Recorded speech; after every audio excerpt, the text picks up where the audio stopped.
ఇంకొకసారి ఇప్పుడు కూటమిలో జరుగుతున్న పరిణామాలు చూసిన తర్వాత అంటే కూటమి సర్దుబాట్లు కానీ టికెట్లు రాని వాళ్ళు కొంచెం ఇబ్బంది పడటం కానీ ఇవన్నీ చూస్తుంటే మీకు అనిపిస్తుంది ఒకటి రెండు చోట్ల బయటకు వచ్చి మాట్లాడారు కూడా అదే నమ్ముకున్నాం కదా అని చెప్పేసి. అవును, ఉంటాయి ఉంటాయి పిఠాపురంలో కానీ లేకపోతే అంటే డైలీ ఫాలో అవుతుంటారా మొత్తం అంతా? ఫాలో అవుతుంటారు సార్. ఎక్కడ టైం దొరుకుతుంది సార్ మీకు? మామూలు చూస్తూ ఉంటాం కదా సార్. రీసెంట్గా ఎప్పుడు కలిసారు సార్ బాబు గారిని? మొన్న మేము ఉరవకొండ మీటింగ్లో కూడా కలిసాం కదా సార్. ఇలా కలిసారు? ఉరవకొండ మాది అనంతపూర్ దీంట్లో ఉరవకొండ మీటింగ్ జరిగినప్పుడు బాబు గారిని కలవడం జరిగింది. రెగ్యులర్గా ఎట్లా ఉన్నారా? ఆయన కాన్ఫిడెంట్గా ఉన్నారా? మా సార్ ఎప్పుడు కాన్ఫిడెంట్గా ఉంటారు అసలు. ఆయన ఇప్పటికే ఉంటారు అసలు. ఆయన ఏజ్ ఫ్యాక్టర్ గీజ్ ఫ్యాక్టర్ అవన్నీ ఊరికే నెంబరే. ఆయన ఇప్పటికీ మాకన్నా హుషారుగా ఉన్నారు ఆయన. ఓకే. తర్వాత లోకేష్ బాబు గారు నేను యువగలంలో అంతా పార్టిసిపేట్ చేయడం జరిగింది. వెళ్ళి జరిగింది. ఆయన బాబు కూడా ఇప్పుడు వీళ్ళందరూ ఊరికే అంటే అనాలని ఊరికే అంటున్నారు కానీ ఆయనకి ఎడ్యుకేషను, లోకేష్ బాబు గారికి ఎడ్యుకేషను, దాంతోపాటు ఈరోజు ప్రజల్లో కూడా ఆయన ప్రతిదీ ప్రాక్టికల్గా 1-to-1 ప్రజలతో ఇంటరాక్ట్ అవ్వడం వల్ల ఆయనకి చాలా పరిణత అంటారు కదా, ఆ పొలిటికల్ ఇది అంటారు కదా, పరిణత అనేది బాగా ఇది ఆయనకు ఈ 5 yearsలో చేంజ్ కనపడుతుందా? డెఫినెట్గా సార్, డెఫినెట్గా. వీళ్ళే క్రియేట్ చేశారు సార్ ఆయన్ని. ఇప్పుడు లోకేష్ బాబు గారిని అలా మౌల్డ్ చేసింది వీళ్ళే అని అని అని అని అని లాస్ట్కి ఆ కసి ఆయనకి ఎంతైనా కూడా చూడండి సార్, బ్లడ్లో ఉంటుంది సార్. వాళ్ళ తాతగారు సరే సినిమా సంగతి పక్కన పెడితే ఆయన ముఖ్యమంత్రి, వాళ్ళ ఫాదర్ ముఖ్యమంత్రి, ఈయన దాని నుంచి వాళ్ళ దగ్గర నుంచి చూస్తూ పెరిగిన మనిషి ఈయన. ప్లస్ చదువు, ఆయన చదువు ఫారిన్లో అంతా చదువుకొని వచ్చి ప్రజల్లోకి యువగలం ద్వారా వెళ్ళి వచ్చి తర్వాత ఆయన రాజకీయంగా పరిణతి చెందాడు సార్. ఈరోజు ఆయన ఎంత మంచి లీడర్ అవుతాడో చూడండి మీరు. ఓకే. అంటే ఆయన నేను ప్రైజ్ చేయడం కాదు, అదే నా వాస్తవం చెప్తున్నాను. ఓకే. మంచి నాయకుడు అవుతాడు ఆయన డెఫినెట్గా. మీ ఏరియాలో ఇంకొక ఎమ్మెల్యే బాలకృష్ణ గారి పొజిషన్ ఏంటి సార్? 2 times ఎమ్మెల్యే, ఇప్పుడు థర్డ్ టైం హ్యాట్రిక్ కొట్టేస్తారు సార్. కొట్టేస్తారా? మెజారిటీ పరిస్థితి ఏంటి? మంచి మెజారిటీతోనే వస్తారు ఇప్పటికే.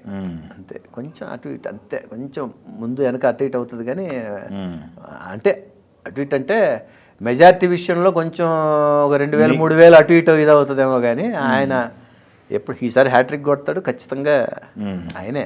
ఓకే. బాగా చెప్తారు సార్, ఆయన బాగా డెవలప్ చేశారు అక్కడ. ఆయన మీకు దగ్గర కదా? దగ్గరండి, బాగా దగ్గర కదా మాకు. కాన్స్టిట్యున్సీ జనాలకు మాట్లాడుకోవడం ఇంకా రెగ్యులర్ మా ఇది కదా సార్, మా వింగ్ అంతా అది. మా బంధువర్గం వాళ్ళు వీళ్ళు ఫుల్గా రెగ్యులర్గా మేమే అడుగుతుంటాం మా బాలకృష్ణ గారు ఎలా చేస్తుంటారు ఏంటని. మేము మామూలుగా మాట్లాడుకునేటప్పుడు, ఒక కామన్ మ్యాన్గా మాట్లాడుకునేటప్పుడు ఏం లేదు సార్, ఆయన ఎక్కడికక్కడ సెట్ చేసి పెట్టేశారు అందరూ. ఇప్పుడు ఆయన ఒకసారి వెళ్ళినప్పుడు సమస్యలు తీసుకుని నెక్స్ట్ టైంకి వెళ్ళే లోపల ఆయన అవన్నీ శాంక్షన్ చేసిన తర్వాత నెక్స్ట్ టైం వెళ్ళే లోపల అవన్నీ రెడీ అయిపోయి ఉండాలి. ఆటోమేటిక్గా మీకు పనులు అయిపోతుంటాయి సార్. ఎక్కడ ఆయన ఏది ఆశించడం కానీ అలాంటి ఆయన ఏంటి సార్, ఆయన ఒక రాజసం ఉన్న మనిషి ఆయన. సినిమాల్లో ఆయన క్యారెక్టర్స్ లాగే రియల్ లైఫ్లో కూడా ఆయన ఆ రాజసం ఉన్న మనిషి ఆయన.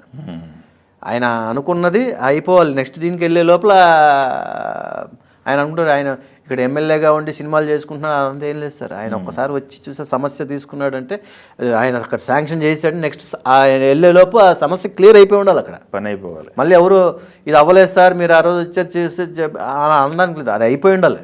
సో ఆ విధంగా ఆయన మంచి భలే చెప్తారు ఆయన గురించి అక్కడ హిందూపూర్ దీంట్లో. హ్యాట్రిక్ సార్, ఈసారి ఖచ్చితంగా మళ్ళీ మంచి మెజార్టీతో గెలుస్తారు ఆయన. తర్వాత మీకు తెలియదు ఏముంది సార్. అయితే ఒకటి సార్, నేను ఎప్పుడు కూడా ఈరోజు 2 మీటింగ్లు మాట్లాడి లేదంటే నేను క్యాంపెయిన్గా చేస్తున్నాను 2 మీటింగ్లు మాట్లాడి 1 నెల తర్వాత నాకు టికెట్ ఇవ్వండి నేను అలా ఎప్పుడు అడగలేదు. నా రాజకీయ దీనికి ఒక హిస్టరీ ఉంది. 25 years 27 years 1996 నుంచి నేను పార్టీలో నేను పనిచేస్తూ వచ్చాను. నేను ఒక కార్యకర్తలాగా పనిచేస్తూ వచ్చాను. నేను స్టార్ క్యాంపెయినర్నే కానీ ఒక కార్యకర్తలాగా పనిచేశాను నేను. సో ఒక మాట మనలో ఉన్న మాటను అడుగుదాము, అభిప్రాయాన్ని చెప్తాము, తర్వాత వాళ్ళు ఏం చెప్తారో తీసుకుందాము దాన్ని. నేను అందుకే ఇప్పుడు పరిణామాలన్నీ మీకు తెలుసు. మా సారోళ్ళ మీద కూడా చంద్రబాబు గారు, లోకేష్ బాబు గారు కానివ్వండి, లేదంటే అచ్చెన్నాయుడు గారు కానివ్వండి, సో పార్టీలో ఏంటంటే వాళ్ళందరి మీద ఎన్నో ప్రెజర్స్ ఉంటాయి. మ్మ్. తర్వాత అందులో ఇప్పుడు కూటమిగా ఉండడం జరుగుతుంది. సో ఏంటంటే కొన్ని ఇవి సాక్రిఫైజింగ్స్ కూడా చేయాల్సి ఉంటుంది మనం. మ్మ్. బాబు గారు ఎప్పుడు లోకేష్ బాబు గారు కానివ్వండి అందరూ చెప్పేది ఏంటంటే ఈసారి కొంతమంది కొన్ని త్యాగాలు చేయాల్సి ఉంటుంది, మనం నిలబడాలి, మన పార్టీ ముందుండాలి, పార్టీ గెలవాలి అనే దీని మీద కొన్ని ఇవి వాళ్ళు చెప్తూ వచ్చారు. సో నేను కూడా ఏంటంటే ఇస్తే చేద్దాం, లేదంటే మనం స్టార్ క్యాంపెయినర్గా మనం మ్మ్. రెగ్యులర్గా మనం ఎలా ఉన్నాం అలాగే చేద్దాం అంతే. ఓకే. దానికోసం ఇవ్వలేదని బాధపడ్డం కానీ వాళ్ళకి ఎన్ని ప్రెజర్స్ ఉంటాయో. మ్మ్. కానీ ఒకటండి, తెలుగుదేశం పార్టీలో చంద్రబాబు నాయుడు గారికి నేనంటే ఆయనకి ఇష్టం, అది అందులో ఎటువంటి డౌటు లేదు. ఆయనకు నాకేదైనా ఖచ్చితంగా చేయాలనేది ఉంటుంది. మ్మ్. అది ఎప్పుడు అనేది ఆ భగవంతుడు నిర్ణయిస్తాడు. మనం ఓకే. ప్రస్తుతం నాకు ఇప్పుడు యాక్చువల్గా గుంటకల్ ఆల్మోస్ట్ మనకు వచ్చేసింది అన్నట్టుగానే